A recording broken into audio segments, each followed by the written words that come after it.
Breast augmentation, or breast implant surgery, is always one of the top 2 most common operations performed in this country. There are 2 types of implants and a couple of different types of operations. The 2 types of implants are important to understand. Right now we have available silicone and saline implants.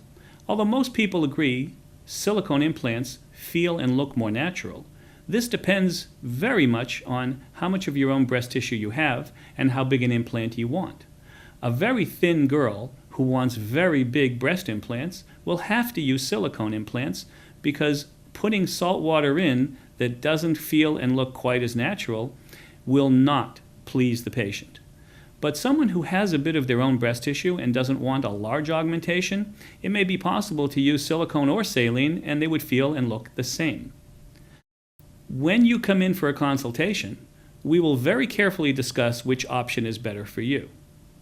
There are people who will tell you silicone isn't safe. That has never been shown to be true. There's been a great deal of research done all around the world on whether or not silicone breast implants are safe.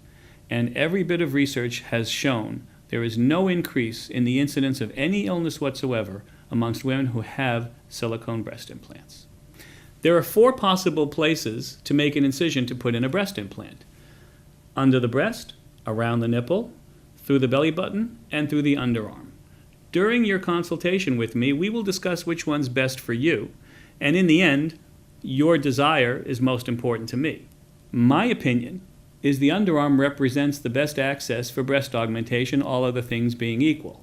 The underarm has lines like the palm of your hand. If I put an incision into this line, you will not find it once it's healed. Underarm incisions done properly heal without a trace. Therefore, putting the breast implant in through the underarm represents a technique that allows you to have no visible scar whatsoever. That's not necessarily true if you place the incision around the nipple or under the breast. Another advantage of going through the underarm is that you don't have to cut through the muscle. Now, most breast implants should be placed under the muscle.